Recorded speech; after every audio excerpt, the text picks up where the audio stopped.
Que veo ya hay más o menos unos 35 o 40 ya conectados, ¿no? Si se dieron cuenta, ya nos fijaron la fecha para el examen del examen final, que es para el día 21 de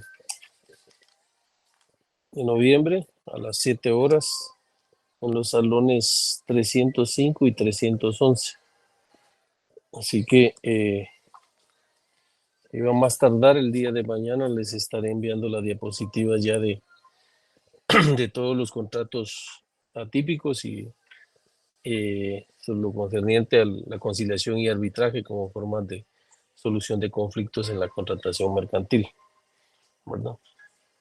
El día de hoy vamos a ver los tipos de contratos atípicos como son el contrato joint venture, concesión, transferencia de tecnología y más descripción y aspectos clave de los contratos comerciales, ¿verdad? Y lo que perseguimos con esta clase de contratos es que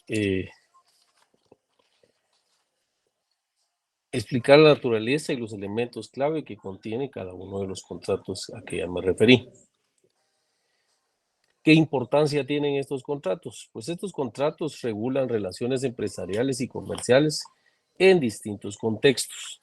Por eso es que su naturaleza en sí es de derecho mercantil, con contratos privados, y como consecuencia, pues las partes son libres de contratar de la forma que ellos consideren conveniente, ¿verdad? ¿Qué es el contrato de joint venture? Pues la definición que podemos dar de este contrato es el siguiente, que es un acuerdo entre dos o más empresas para colaborar en un proyecto específico. Es decir, que en esta clase de contratos son dos empresas, dos o más, las que se colaboran con el fin de elaborar un proyecto, ¿verdad? ¿Qué características tiene este contrato? En primero es la colaboración entre empresas que tienen, la segunda característica es que estas empresas tienen fines comunes y la tercera característica es que tienen limitación de responsabilidades, es decir, de acuerdo a la parte proporcional que cada uno aporte dentro de ese contrato, ¿verdad? ¿Qué ejemplos podemos mencionar de esta clase de contrato de joint venture? Tenemos la tecnología y la construcción. ¿Por qué?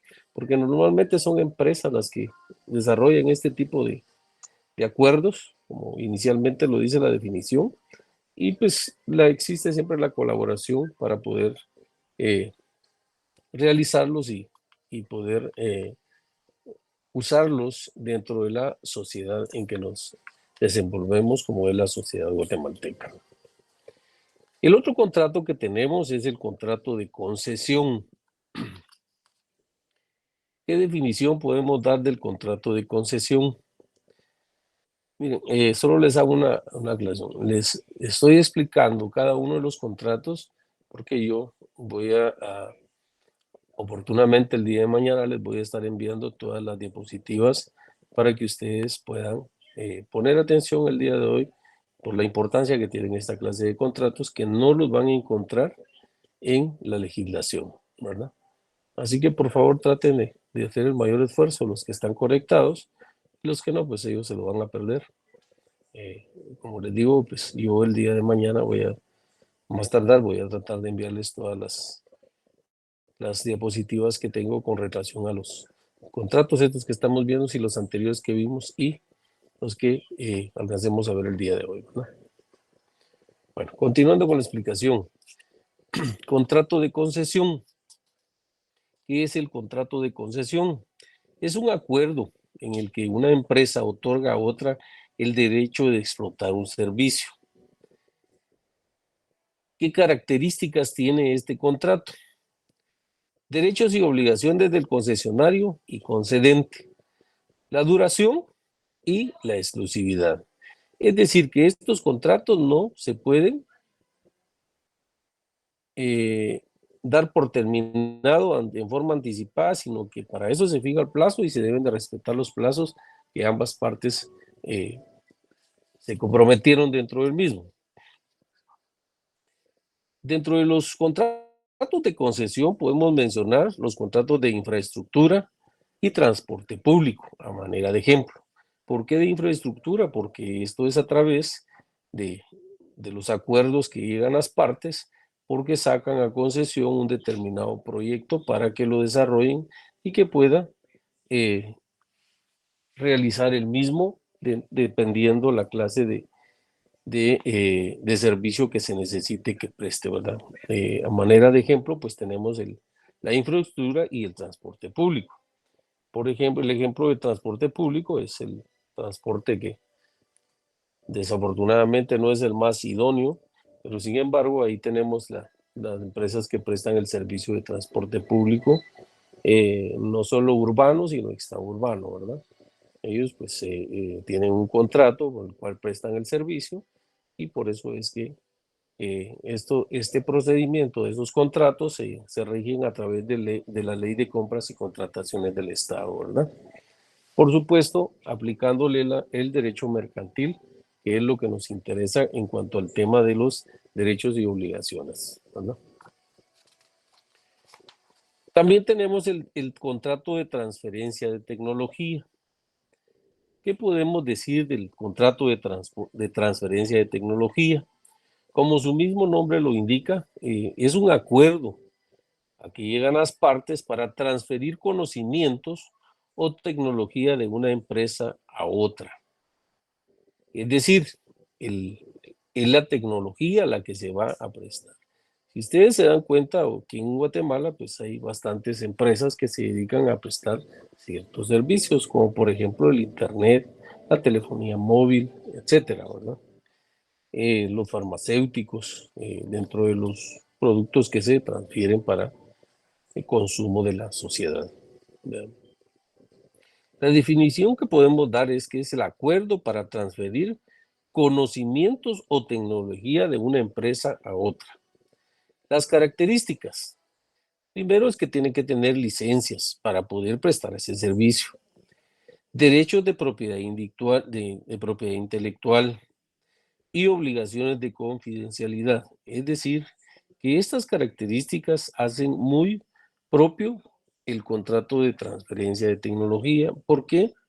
Porque para poder prestar este servicio se necesita tener licencia. Las licencias para poder dar, otorgarlo y poder prestarlo. También se deben de tener los derechos de propiedad intelectual, es decir, que esos derechos de propiedad sobre la misma tecnología o conocimiento deben de tener precisamente esos derechos. Yo no puedo estar vendiendo derechos de propiedad intelectual si no tengo, si no soy el propietario o no tengo la autorización para hacerlo. También otro de las características que tiene este contrato de transferencia es las obligaciones de confidencialidad. Pues como su mismo nombre lo indica, esa característica tiene que debe ser confidencial. La información que ellos tienen de cada uno de los usuarios y a la vez de las empresas en las cuales se realizan la actividad, pues debe de haber una confidencialidad. No pueden andar divulgando la información por la cual están haciendo el contrato. Como ejemplos, pues tenemos los, los contratos de transferencia de los farmacéuticos y el tema electrónico, ¿verdad? Esos son, a manera de ejemplo, los contratos de transferencia de tecnología. Pero también tenemos adicionalmente el contrato de tiempo compartido. ¿Qué es el contrato de tiempo compartido? Este es el que nos, como su nombre mismo lo dice, nos permite compartir el uso de una propiedad generalmente vacacional. Las características que marcan este tipo de contratos es la duración, los términos de uso, derechos y responsabilidades. Si se dan cuenta, pues hoy en día existen varias empresas que prestan este tipo de servicios, ¿verdad? Por ejemplo, dentro de ellos está el Mayan Golf, que ellos pues, tienen una duración, las membresías que dan. El otro es los resorts que existen aquí en Guatemala y a nivel mundial. También está la empresa, perdón, de Cameron, es otra que presta ese tiempo compartido, ¿verdad? Que ellos ponen las condiciones y dicen de cuántos días necesita usted utilizar las instalaciones, pues sobre ese tiempo es que se los dan y se los cobran a cada uno de los usuarios. Y para eso, pues, el que no es socio de ellos, pues, tienen un cobro adicional y como consecuencia, pues, el costo es mayor al que tiene su membresía con la determinada empresa de temas vacacionales, ¿verdad? En las distintas épocas del año que se prestan y que cada usuario quiere usarlos, ¿verdad? También tenemos el contrato de pool aeronáutico. ¿A qué se refiere este contrato? Pues lo que podemos decir del contrato de pool aeronáutico es que es un acuerdo entre aerolíneas para compartir flota, recursos o infraestructura. Eh, Aquí en esta clase de contratos aeronáuticos, el pool aeronáutico, lo que sucede es que ambas empresas, por ejemplo, por ponerles un ejemplo, está Laxa y también está Aeroméxico. Antes aquí funcionaba la aerolínea Panam, ahora creo que está United Airlines, y así pues hay varias aerolíneas hoy en día. Sin embargo, estas aerolíneas, como hay un puerto, en este caso es el aeropuerto internacional que tenemos aquí, la Aurora, pues ahí se da ese tipo eh, de, de contratos porque ellos, entre las aerolíneas, a veces se hacen ese tipo de transferencias con las famosas escalas que hacen para trasladar al pasajero, ¿verdad? Hay empresas acá de las que ya les mencioné, que tienen vuelos directos y hay algunos que tienen escala. El tema que tienen escala es que a veces el usuario pues, le sale un poco más cansado y más largo el viaje y el costo tal vez le va a salir un poco, mm, o sea, es menos oneroso que un vuelo directo. Entonces, aquí es cuando se prestan ciertos servicios o comparten flotas o los recursos, la infraestructura para poder trasladar a estos pasajeros. Los que han tenido la oportunidad de viajar se han dado cuenta que en algunos casos de aquí pues salen los vuelos hacia El Salvador. El Salvador ahí abordan otra aerolínea, no precisamente la de acá, sino que los dejan en Puerto El Salvador o bien Costa Rica o Panamá, que son las conexiones que existen para que estas personas a la vez puedan trasladarse hacia los países, ya sea de América o bien a Europa. Por ejemplo, de aquí de Guatemala existen las aerolíneas que hacen las conexiones en Panamá para poder viajar a Europa y diferentes partes del mundo, al igual que en El Salvador y en Costa Rica. Lamentablemente Guatemala no tiene el aeropuerto que tenemos hoy en día, no tiene la capacidad para prestar esa clase de servicios y por eso es que el aeropuerto de nosotros no está en la categoría A que que deberíamos de tener como país, que somos uno de los eh, países del área centroamericana que se supone que tienen y manejan mayor población y mayor comercio, ¿verdad? Sin embargo, nos hemos quedado atrás debido a la falta de interés de tanto del gobierno que está de turno como de los anteriores, que no se preocupan por mejorar las instalaciones del Aeropuerto Internacional La Aurora, ¿verdad? Han hecho otros aeropuertos acá por ejemplo, el de San Benito que está en Petén, también hoy en día existe uno en Reu, otro en Yela, pero no tienen esa categoría que nos ayudaría de mucho para poder prestar un mejor servicio a la sociedad, no solo a la nuestra, sino que también a los turistas que nos visitan, ¿verdad? ¿Qué características tiene? Compartir recursos, reducción de costos, optimización de activos, ¿verdad? Los ejemplos, como les mencionaba, son las rutas y las frecuencias de las aerolíneas, ¿verdad? También, adicionalmente, tenemos el contrato de asistencia administrativa. ¿A qué se refiere este contrato o qué definición podemos dar del contrato de asistencia administrativa? Pues la definición es que es una empresa que brinda apoyo administrativo a otra, ¿verdad? Es decir, que hay empresas que se dedican a contratar personal para prestar los servicios en alguna empresa. O bien en su caso, hay empresas, valga la redundancia, que se dedican a ubicar personas para que presten determinados servicios y entonces a la vez ellos los recomiendan porque ya les han visto el perfil y toda la documentación que requieren para poder otorgarles un trabajo y entonces al tener el perfil ya inmediatamente se abocan con otra empresa que necesita la prestación de algún servicio y entonces así es como se eh, realiza este contrato de asistencia, ¿verdad? Los ejemplos o las características que podemos mencionar están los servicios como contabilidad y la gestión de personal.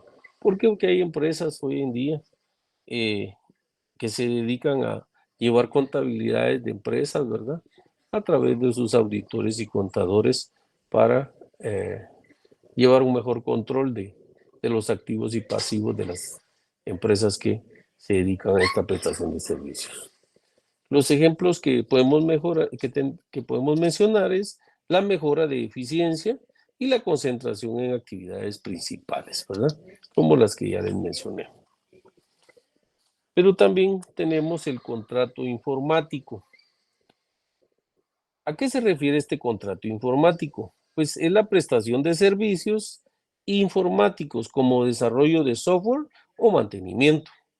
Para este caso, pues hoy en día existen empresas que se dedican a prestar este tipo de servicios de información, de temas informáticos y a distribuir software o a darles mantenimiento a los mismos, ya sea a las computadoras o al equipo que tengan en las diferentes empresas que tienen guardada toda esa información y que utilizan, valga la redundancia, todo este tipo de instrumentos para poder tener un mejor trabajo y desarrollar sus actividades diarias, ¿verdad?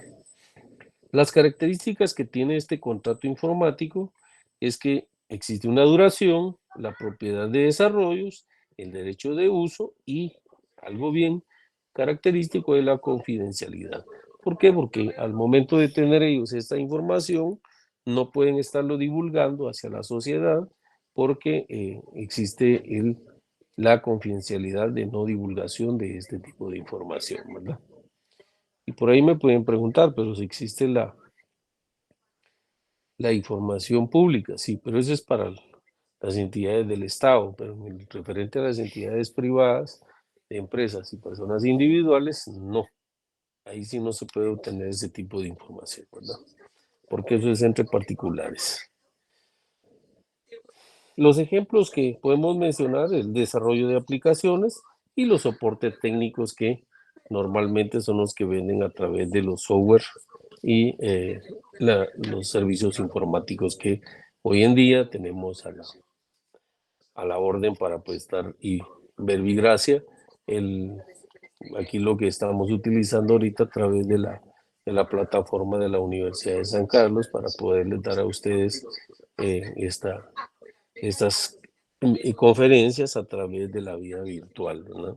Para eso se tiene que tener una licencia, se paga un servicio, pues si bien es cierto, no, la universidad no nos sufraga a nosotros el gasto del internet ni a ustedes, pero es parte de lo que tenemos que aportar también cada uno para poder desarrollar y prestar la actividad de la docencia y ustedes como alumnos de recibir esa información a través de la vía electrónica, ¿verdad?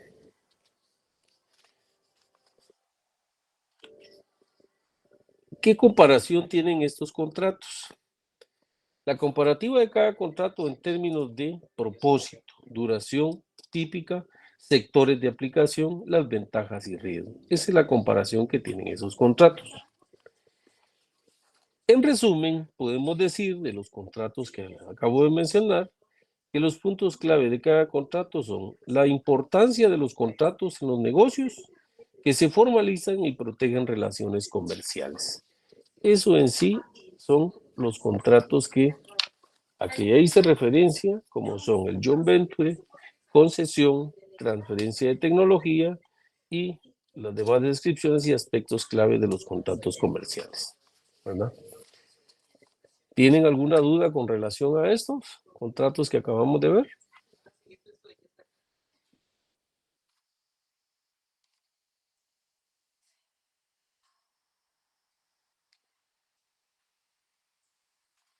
¿No hay ninguna duda? Bueno, entonces vamos a ver el día de hoy lo concerniente a la conciliación y arbitraje como formas de solución de conflictos en la contratación mercantil. Miren, esta es una de las formas más típicas que hoy en día se tratan de realizar a través de las personas individuales y de las empresas, y etcétera, y no solo a nivel nacional, sino a nivel mundial.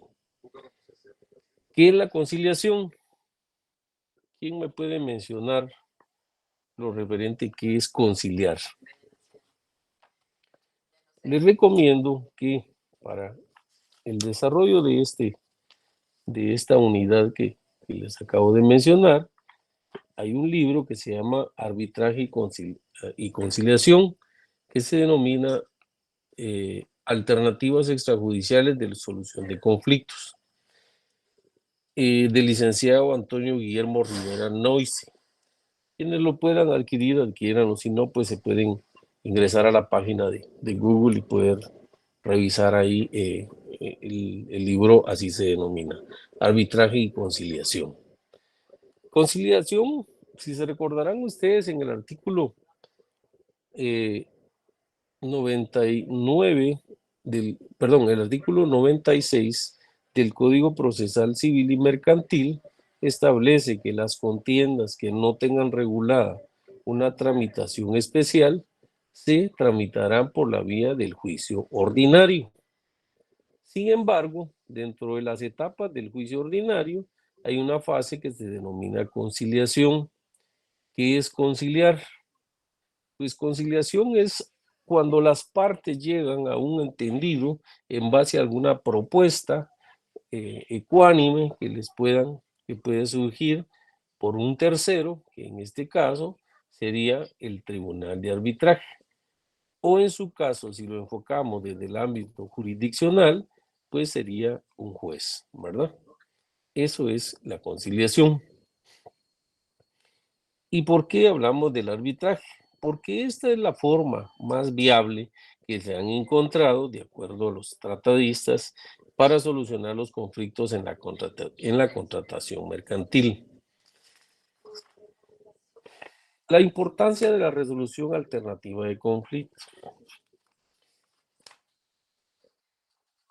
Como ya les dije, la definición de la conciliación como método de resolución de conflictos es el acuerdo de voluntades a que llegan las partes, ya sea en forma voluntaria o bien por la propuesta de un tercero, que puede ser el tribunal de arbitraje, si hablamos dentro del ámbito privado. Si hablamos dentro de la jurisdicción ordinaria, puede ser el juez el que puede proponerles fórmulas ecuánimes. ¿Qué les viene a la mente a ustedes cuando hablamos de una conciliación?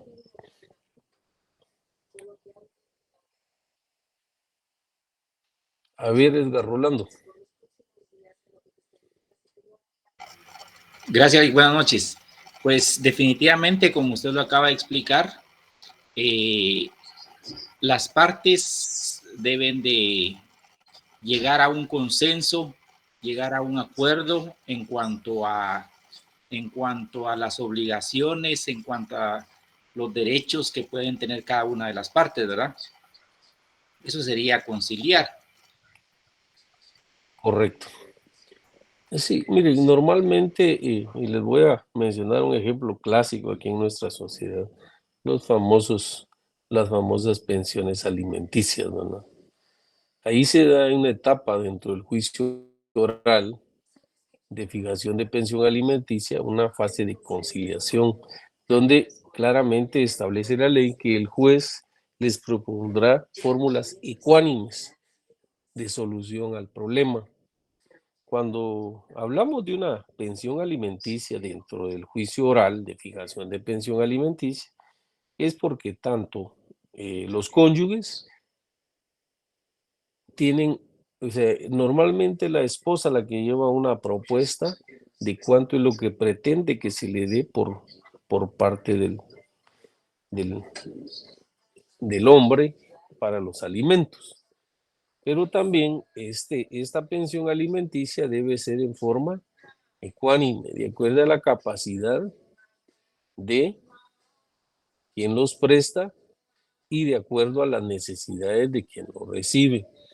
Porque va cualquiera de ustedes me podrá decir, pero eh, él debe de darle los alimentos, sí es cierto, pero no le pueden fijar una pensión si su capacidad de pago o su capacidad de ingreso no le permite dar una pensión superior a la que le están proponiendo en la conciliación.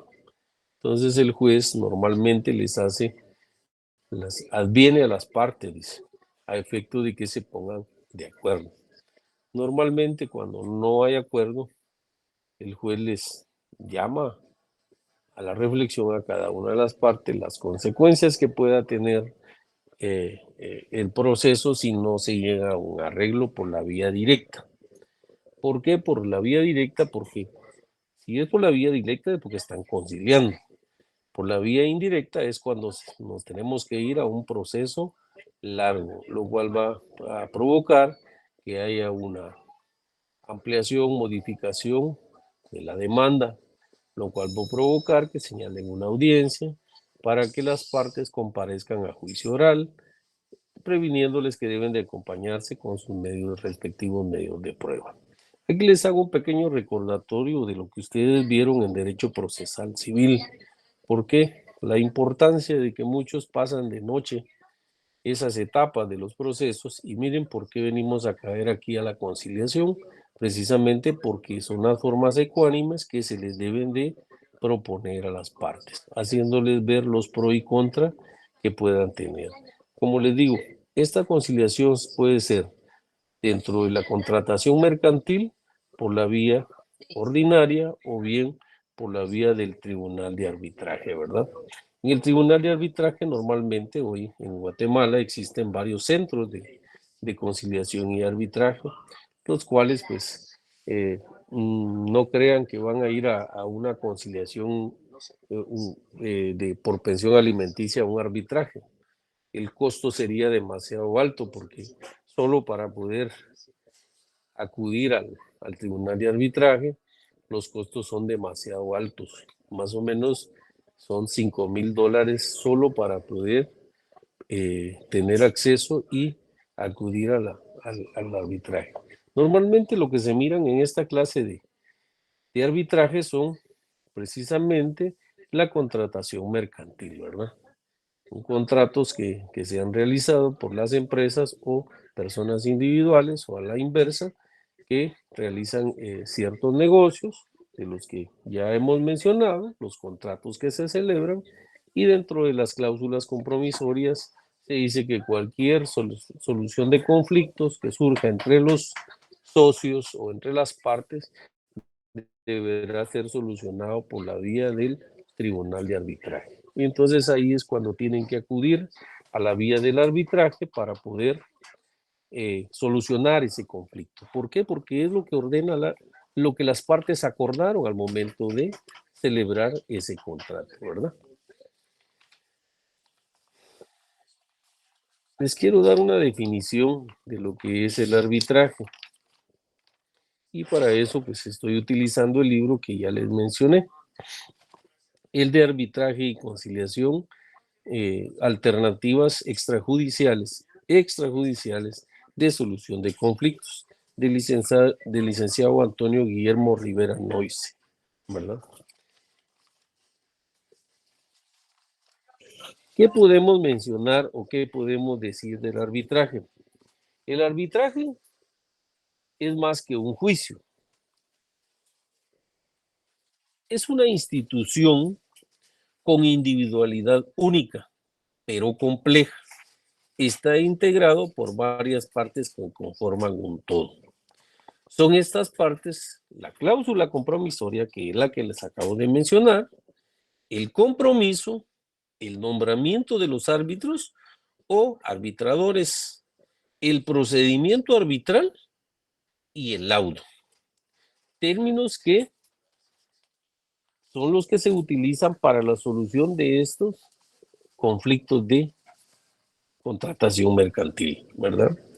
Etimológicamente, arbitraje viene del latín arbiter litri, que significa el que puede decidir o hacer una cosa sin dependencia de otros, ¿verdad?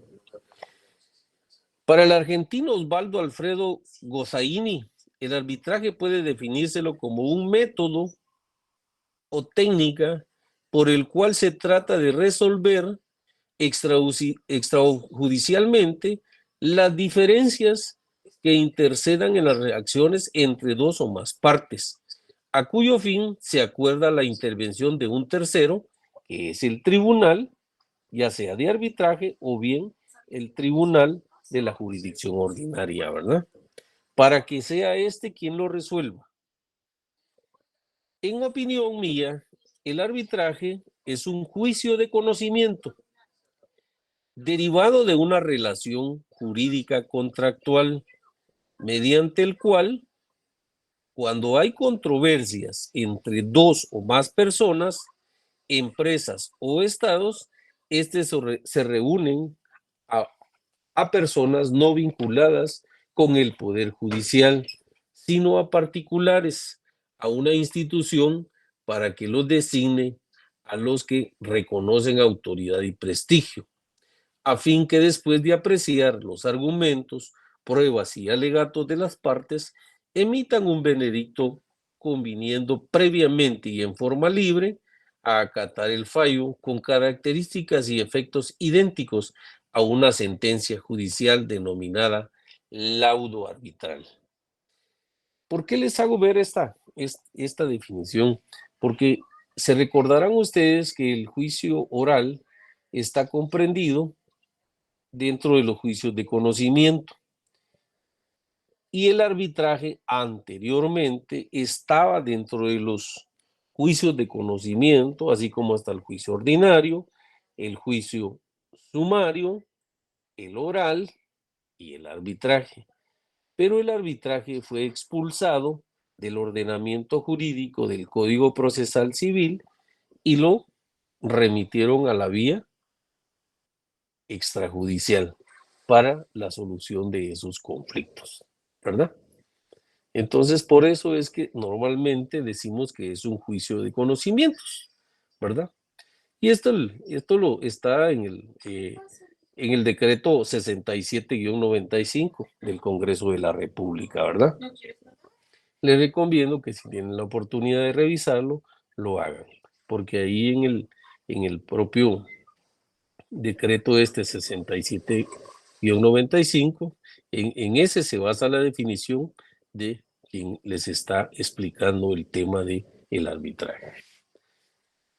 Ahora bien, como dice que es el juicio de conocimiento en el cual las partes lo someten a conocimiento, dice, de un tercero llamado tribunal, pues a la vez, este tribunal es el que convoca a una primera audiencia que se llama conciliación. Y la conciliación es una parte, es un importe alternativa extrajudicial de solución de conflictos.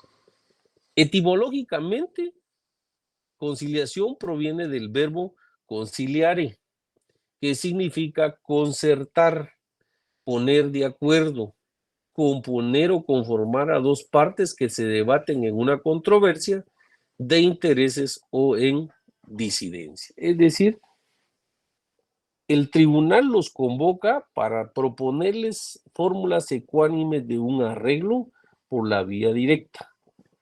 Es cierto que existe un conflicto, pero ¿qué tiene solución? Si lo logran arreglar por la vía de la conciliación, pues creo que los costos y los gastos que representan y el tiempo, la duración, pues sería menos costoso para las partes. Pero si se van hasta que se emita la sentencia o lo que conocemos con como nombre de laudo arbitral, pues el costo va a ser mucho mayor. Por eso no podemos someter una fijación de pensión alimenticia a un tribunal de arbitraje.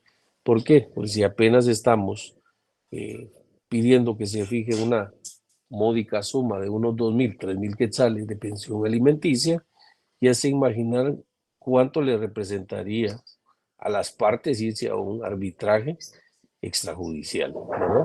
Lo cual considero yo que desde mi particular punto de vista que no sería adecuado y además porque la administración de justicia es gratuita, ¿verdad?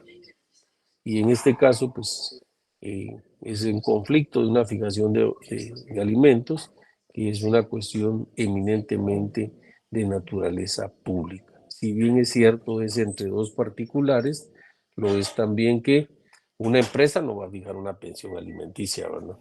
O no se le va a ir a pedir a una empresa o a una sociedad que preste una pensión alimenticia, ¿verdad? Creo que no sería lo correcto, ¿verdad?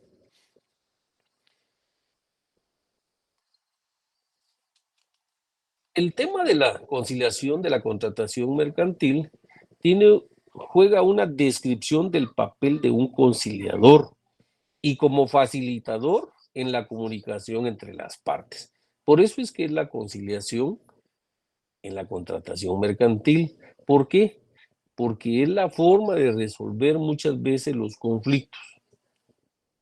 Por ejemplo, hay situaciones donde la conciliación es efectiva. Pues, cuando ya las partes se ponen de acuerdo y miran los pros y contras, como les decía, es el costo-beneficio. Entonces, al final se ponen de acuerdo y dicen, pues mejor demos por agotada aquí la vía y de una vez resolvámoslo de la mejor manera, ¿verdad? ¿Qué ventajas tiene la conciliación en el comercio? Pues existe flexibilidad en las negociaciones. También existe reducción de costos y tiempos. También promueve relaciones comerciales duraderas.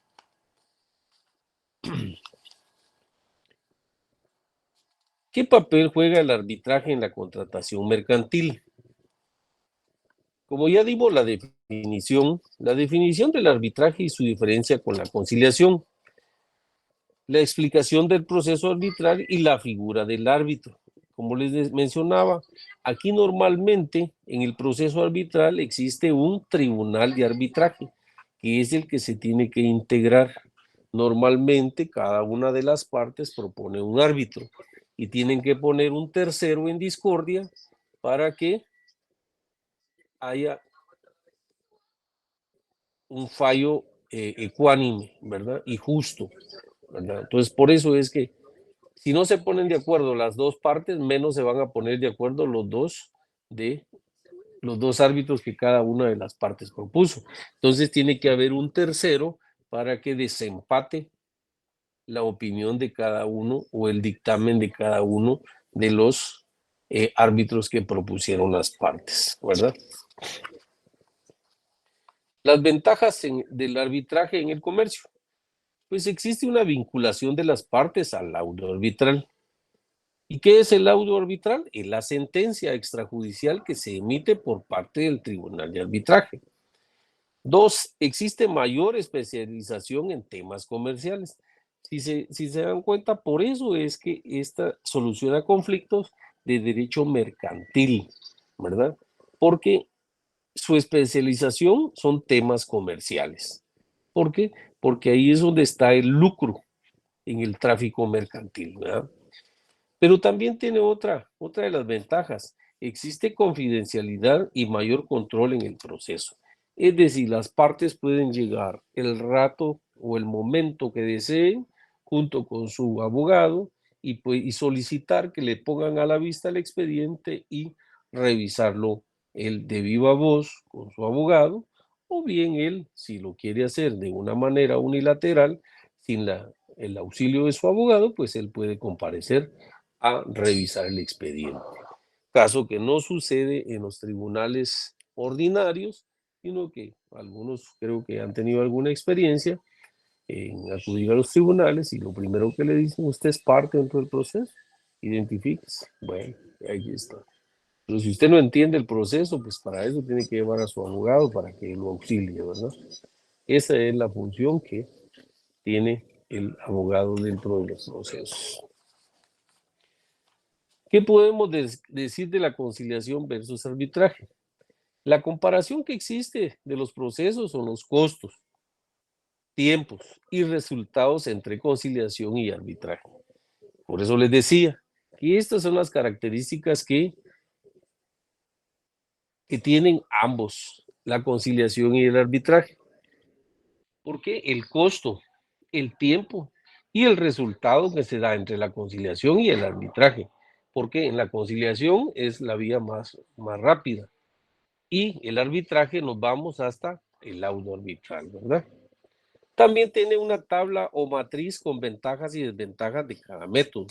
Eso también lo tienen la conciliación y el arbitraje. ¿Qué podemos decir de la conciliación y arbitraje? La importancia de elegir el método adecuado según el tipo de conflicto. Como conciliación y arbitraje pueden mejorar la eficiencia en la resolución de conflictos comerciales. Lo que les apuntaba y les decía desde un inicio es que es más, o sea, representa menos gastos para las partes si concilian en la vía conciliatoria que establece el procedimiento. Entonces es bien importante que ustedes conozcan y sepan el tema de la conciliación y arbitraje. De la definición que vimos anteriormente de lo que es arbitraje, que podemos decir las siguientes características, que es un mecanismo de solución de conflictos, de estirpe no procesal, fundamentada en la libertad y buena voluntad de las partes, en el principio filosófico que vimos desde un inicio, que es la buena fe habida y la buena fe guardada, ¿verdad? Exige la colaboración activa de un tercero especialmente calificado.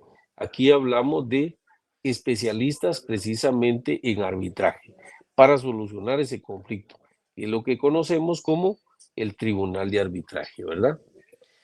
Es preventivo a la instancia judicial, es decir, que antes de acudir a una instancia judicial, mejor tratemos de solucionarlo a través de la conciliación, ¿verdad? Es una alternativa extrajudicial de solución de conflictos novedosos en el derecho. 7. Abarca capacidades del conciliador en negociación y psicología. ¿Por qué? Se aprende a negociar. El tribunal de arbitraje tiene la capacidad y los conocimientos para proponerles algún arreglo directo a través de la conciliación a las partes y los pueden manejar psicológicamente porque a través de las explicaciones, los razonamientos, las explicaciones que se le den a cada una de las partes, pueden llegar finalmente a una conciliación, ¿verdad? El fundamento, el Estado no puede desconocer el derecho que tienen los individuos de disponer libremente de sus derechos y someterlos a particulares que les merezca amplia confianza. Hoy en día, si se dan cuenta, yo les mencionaba algunos casos que tuve la oportunidad de ver, precisamente lo del Fondo Vial. Ese fue un fideicomiso que también hicieron dentro de la solución de conflictos. El Estado como tal se sometió en esos contratos para que cualquier controversia que surgiera se fueran a la vía del arbitraje. Pero ¿qué pasó? Ahí es donde uno debe, como abogado, debe tener la capacidad y el conocimiento suficiente cuando redacta este tipo de contratos. ¿Por qué? Resulta que la parte que compareció en nombre del Estado a celebrar esos contratos no tenía la personalidad jurídica para poder comparecer a celebrar esos contratos. Lo único que podía comparecer era el Procurador General de la Nación. No podía comparecer ningún ministro, no, ni ningún viceministro a celebrar esos contratos. El único representante del Estado es el Procurador General de la Nación, según el decreto 502 del Congreso de la República, ¿verdad? Así que hay que tener mucho cuidado cuando se celebran esa clase de negocios.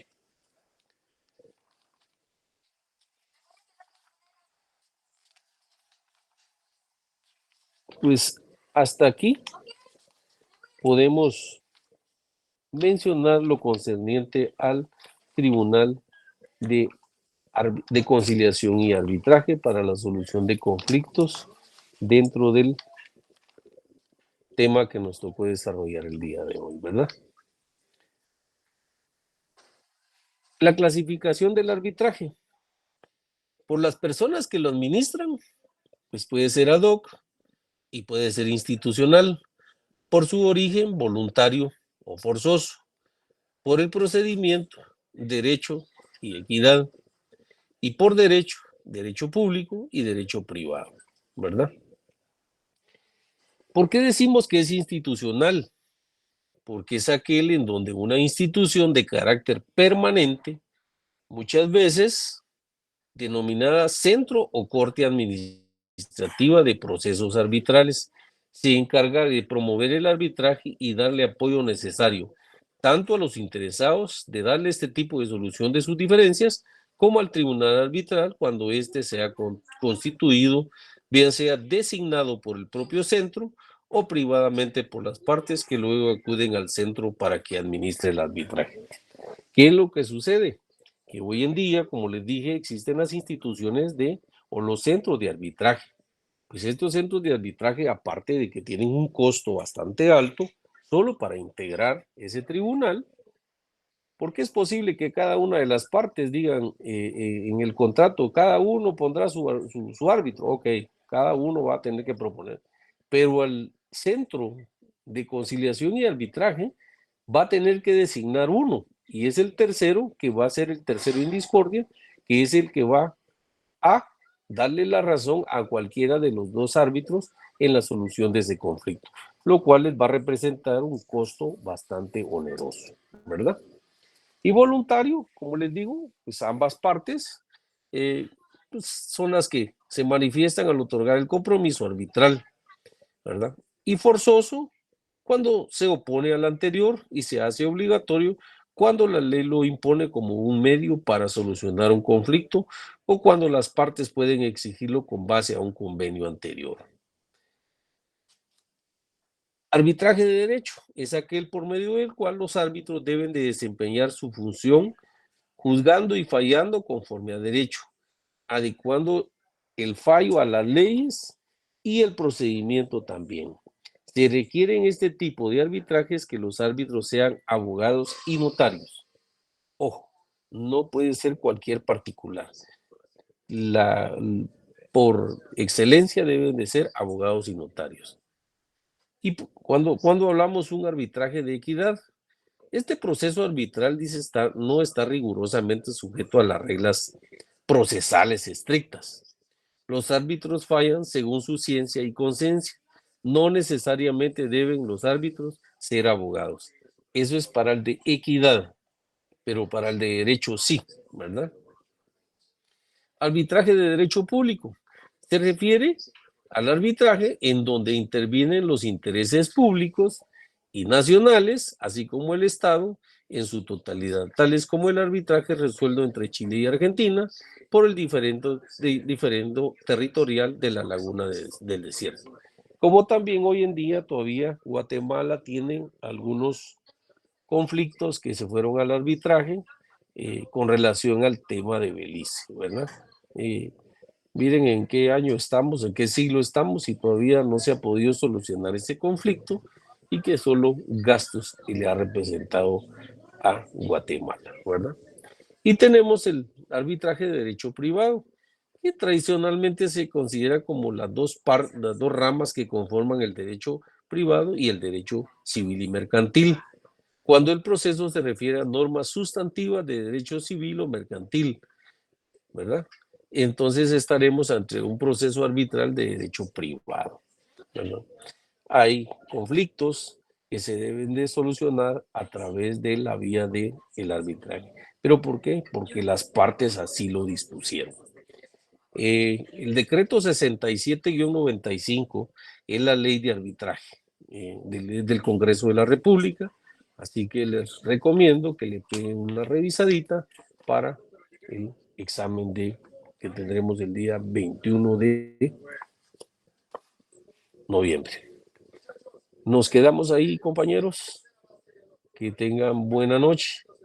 Les recomiendo que, por favor, manden su trabajo tal como lo acordamos.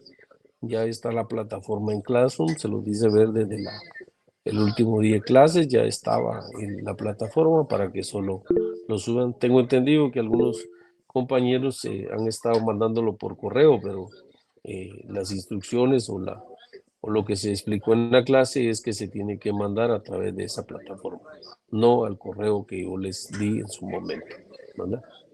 Así que les deseo mucha suerte en su trabajo, que lo realicen y que lo entreguen en la fecha que está establecida, y 2 para su examen el día 21. Que tengan buena noche y nos saludamos Igualmente, el día jueves. Ok, hasta luego. Feliz noche, Nick. Feliz noche. Licenciado.